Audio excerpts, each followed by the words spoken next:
Hi, today we're visiting the International Museum of Cultures, a wonderful place that celebrates how people live. Now, culture is a lifestyle, or how a particular group of people live, how they dress, what they eat, how they spend their time. And there are different cultures all over the world.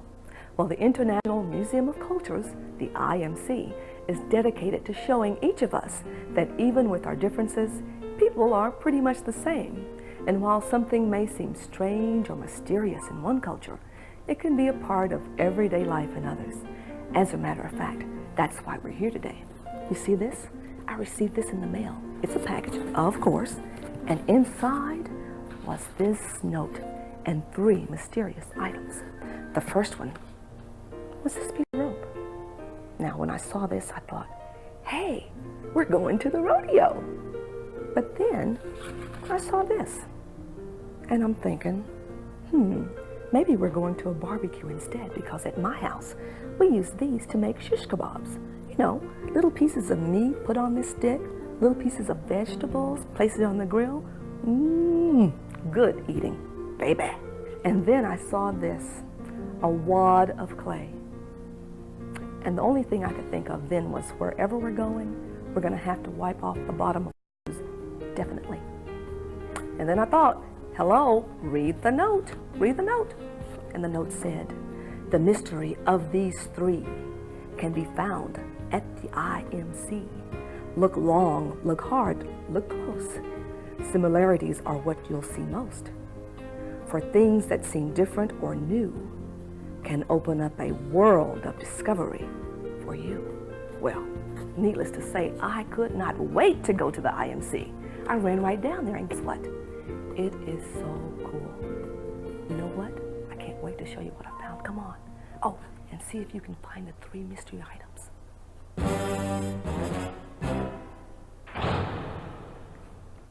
Our adventure begins on the South American continent in Ecuador, where the Guarani and Quichua tribes live. The Quichua people are famous for the beautiful pottery their women make. Much of their day is spent making this pottery, which they sell and trade to people all over the world. Quichua girls gather various types of clay for making bowls and pots. The clay is wrapped in jungle saran wrap or banana leaves to keep it moist until they're ready to use it. Quichua pottery has a distinct look and design. Ideas for decorating the pottery come from their surroundings. For instance, the designs here resemble those of a turtle. Insects, birds, and other things in nature are often seen in their pottery. One of the Quichua's favorite things to serve in the pottery is chicha, which is a cool drink made from the manioc plant. This is my favorite thing to drink with my dinner. It's tea, and it's made from tea leaves. Now, you may prefer water, fruit juices, or even soda. And what about your artwork? What kinds of things do you paint or draw? Do you draw your family and your home? Maybe you paint yourself doing some of your favorite activities. All of these things tell others about your lifestyle, your culture. Next, we head east, deeper into the Amazon, to visit the Guarani people of Ecuador. The Guarani used to be known as Auca, a Quichua word which means savage. The Guarani were once one of the most feared people on the Amazon because years ago they killed all outsiders who dared to enter their area, and they killed each other out of revenge for wronging a loved one. Today the killings have stopped, and they are no longer called Auca, but they are called Guarani, which in their language means the people.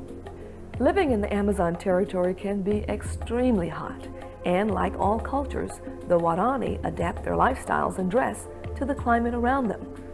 This hunter is fully dressed in what used to be the typical outfit for the Guarani, and they wore these plugs in their ears when they really wanted to dress up. Today, many things have changed, and they dress very much like we do. One thing that has remained the same is the use of the traditional blowguns for hunting. Today, most Guarani hunters own shotguns, but the weapon of choice is a 10-foot blowgun with darts. The darts are covered with a deadly poison and carried in this quiver made of palm and wood. Hunters continue to use these blowguns today for 2 reasons. 1, they are quiet and don't scare animals away. And 2, Shotgun shells are very expensive. The Waorani live fairly simple lives. Hunters make all their equipment by hand from materials found in the jungle. The Waorani also make their own furniture. This is a leaf from the chambira palm. They use this to make string, and with the string, they make hammocks. It takes about 1 year to make a mile of string, which is enough to make one hammock. The hammocks are long and wide, so more than one person can use them at a time. They are placed inside their homes and used as chairs and beds. The International Museum of Cultures helps you explore new ways of living and find that people are more alike than they are different. Wow, what a great adventure. Did you spot the 3 mystery items? The skewer is actually a dart that's used for hunting. And the ball of clay? Well, it's actually a ball of clay, but it's used to make beautiful pottery that is sold all around the world. And the rope, well, now that's my favorite part. Hey, could somebody get the lights?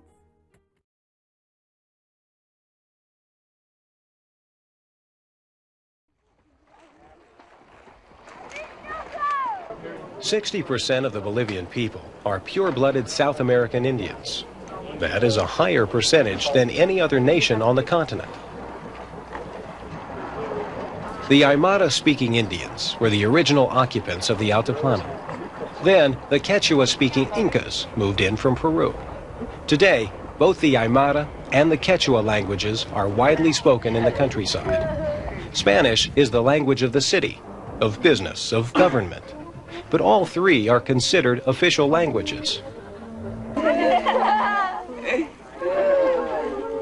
Primary education in Bolivia is compulsory, but over a quarter of the children never attend school.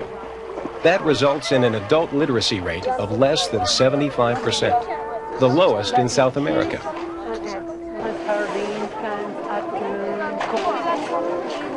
Open-air markets like this one are where most commerce is carried out on the Altiplano. It's the way it's been done here for centuries. A walk through the market can turn up many interesting things. Paprika, look, those, that is hot pepper, dry hot pepper, we use a lot, oregano. Some herbs.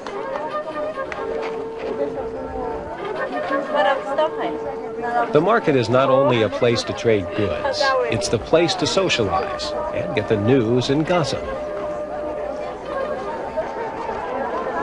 The bowler hats worn by most of the Indian women have become something of a symbol of Bolivia. Their origin dates back to colonial days, when the King of Spain, in an act of oppression, ordered them to be worn. Today, they seem to be worn as a point of cultural pride, as well as for protection from the strong sunshine of the Altiplano.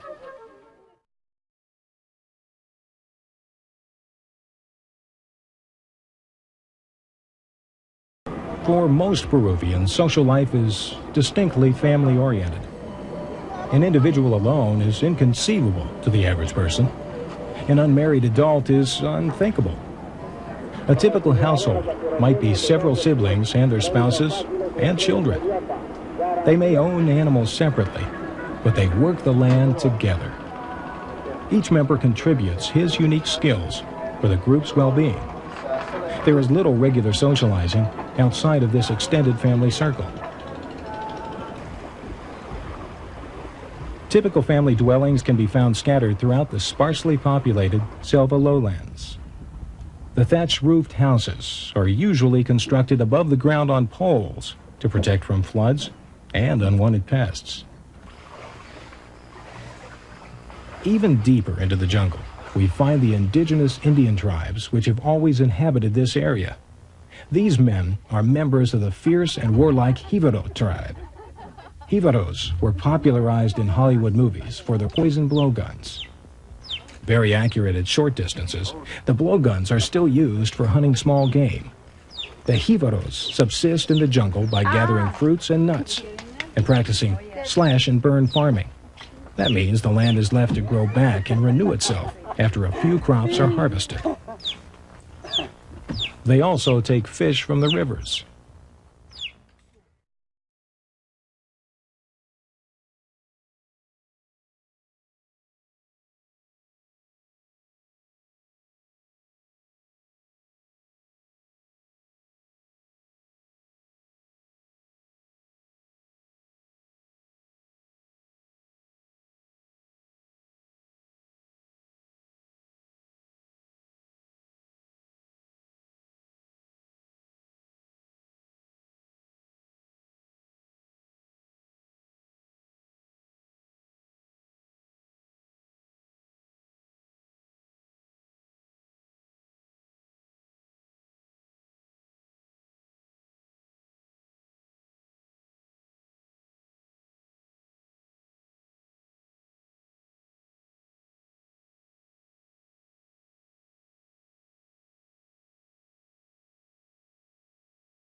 Mami, deme un aguardiente de caña, de las cañas de mis valles y el anís de mis montañas.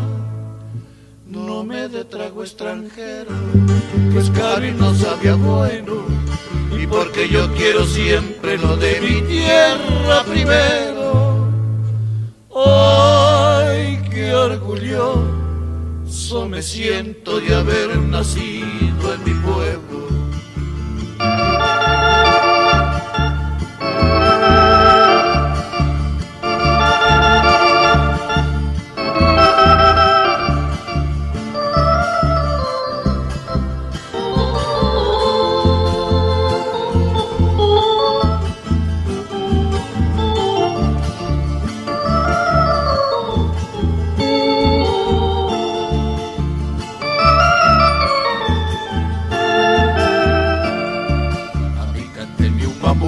De esos que llegan al alma, cantos que ya me alegraban cuando apenas decía mamá. Lo demás era bonito, pero el corazón no salta, como cuando a mí me cantan una canción colombiana. Ay, qué orgulloso me siento de haber nacido en mi patria.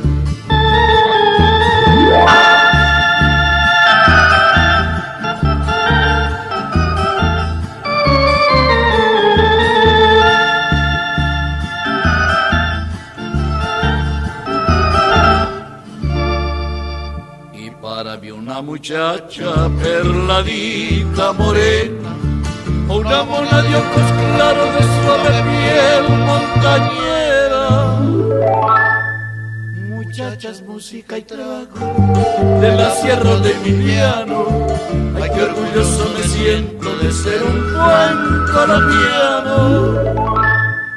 Ay, qué orgulloso me siento de ser un buen colombiano.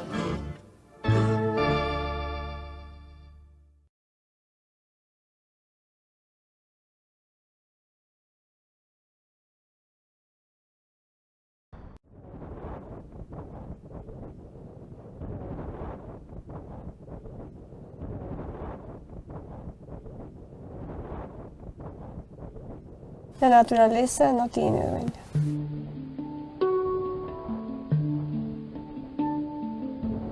Las aves no tienen dueño. El aire que respiramos no tiene dueño. Las montañas, mi montaña no tiene dueño. A donde yo nací y me crié. Not everything is bought. Not everything is sold. To own something, first you have to have heart.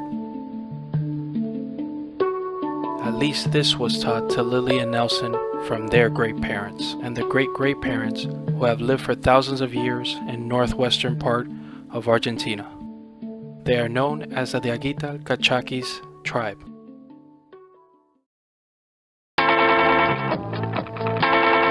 De Casas Verdes del frente, a donde estamos actualmente nosotros viviendo, ese se llama Barrio La Esperanza.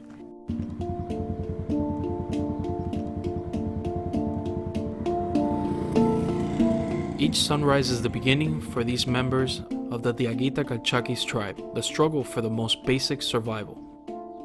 Cada mañana es llevar a los niños al colegio. Hay días que se complica porque hay días que hay para comer y hay días que no. Incluso para sus útiles escolares es difícil.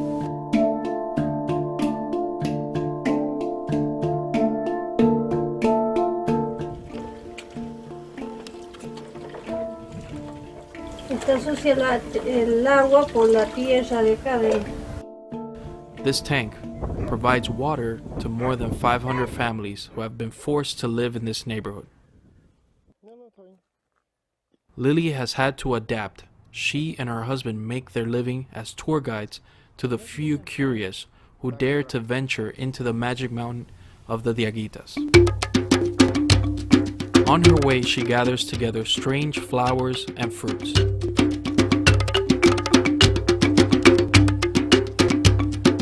Due to her knowledge of plants and flowers, transferred to her by her ancestors, has made her into a popular healer. Yo soy chamana. La inca hierba es digestiva, también es para el estómago. Esta es la tusca que sirve para limpiar la sangre, para los pulmones, para los riñones. El poleo es muy bueno para la artrosis, o sea, por la parte de los huesos. Bien, esta es la choronga, que esta sirve para borrar cicatrices. El chamán antiguamente decía que era un brujo, pero no es así la palabra. Un chamán es una persona humana que tiene dones naturales para poder sanar a gente que realmente lo necesita. The Diaguita Cachaquis tribe, like many indigenous people of South America, revere to the goddess of the earth. Her name is the Pachamama. La Pachamama es nuestra madre tierra, donde todos los años, el día primero, antes del 1 de agosto, esa noche, hacemos una ofrenda especial. Esa noche, 29, hay que hacer el hoyo. Se le ofrece todo lo que a nosotros más nos gusta, generalmente la comida. Ofrece su mejor animal para que el próspero año tengan más frutos o mejores trabajos. Hacemos lo que es la pacheta. La pacheta es un montículo de piedras blancas, cuarzo. Se arma en forma de triángulo. Tenemos fe que supuestamente dicen que hay un Dios, ¿no es cierto? Pero para mí el Dios más importante es la tierra, porque todos lo sacamos de acá, de la tierra. Si no estuviera la tierra, no tendríamos para comer, no tendríamos para vestirnos. La tierra es lo principal. As they climb the mountain, they leave behind the neighborhood to which they were confined to. As they approach the land they worship, a sense of freedom takes effect. La madre naturaleza es la que nos da todo. La madre tierra es la que nos mantiene vivos. Lamentablemente entró el hombre a destruirla. After several hours of travel, we arrive at a rock formation in which we enter, where there are treasures for them.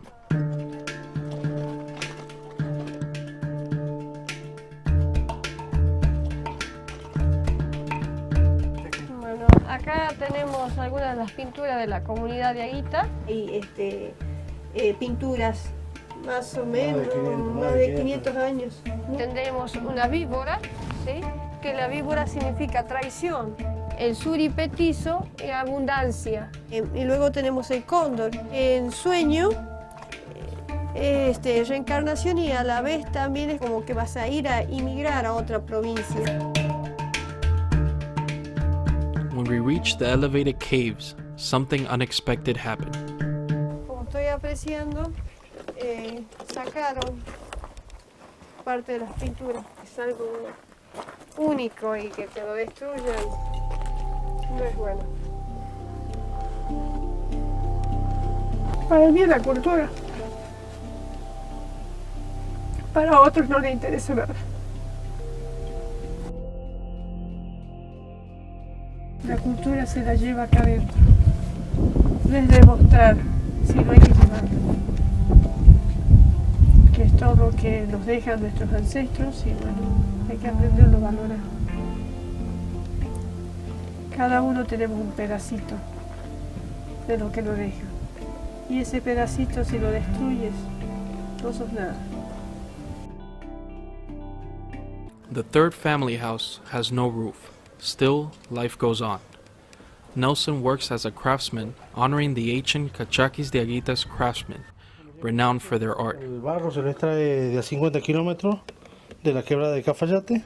En nuestros antepasados, la diferencia con la de ahora es de que ellos se expresaban a través del barro, bueno, más allá de una necesidad de hacer vasijas. Mayormente hacían todo su utensilio también para usarlo y para ofrendar a la tierra, a la madre tierra, a la Pachamama. En este momento es mi sustento, digamos, mi sustento y lo que me gusta hacer, digamos. Con esto estoy levantando mi casa.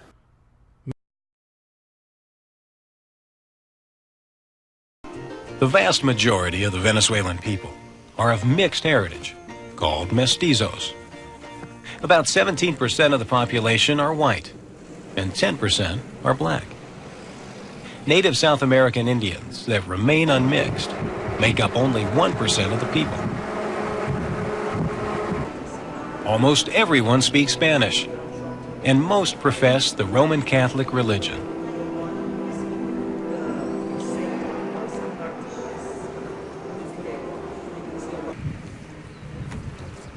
In the highlands, we find not only most of the country's population centers, but its croplands as well.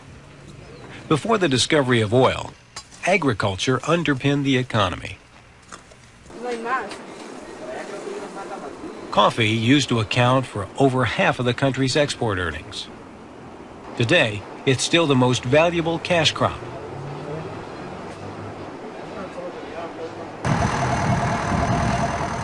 For decades, farming has taken a back seat to oil. The country is not self-sufficient in agriculture and must import about a fourth of its food. Venezuela does not have the rich soil of other Latin American countries. In recent years, government programs have increased agricultural output through projects like irrigation. Potato production has been increased, but it's still not enough to meet the demands of the growing urban population. Throughout the country, the markets are overflowing with farm produce. Government attempts to reduce price subsidies and supports in recent years have led to higher prices and occasionally to protest by the people. The principal crops raised are sugarcane, corn, rice, sorghum, bananas, oranges, and coconuts. Livestock and dairy products are also important. Cattle raising, however, has traditionally taken place not in the highlands, but in the unfenced grasslands of the Llanos.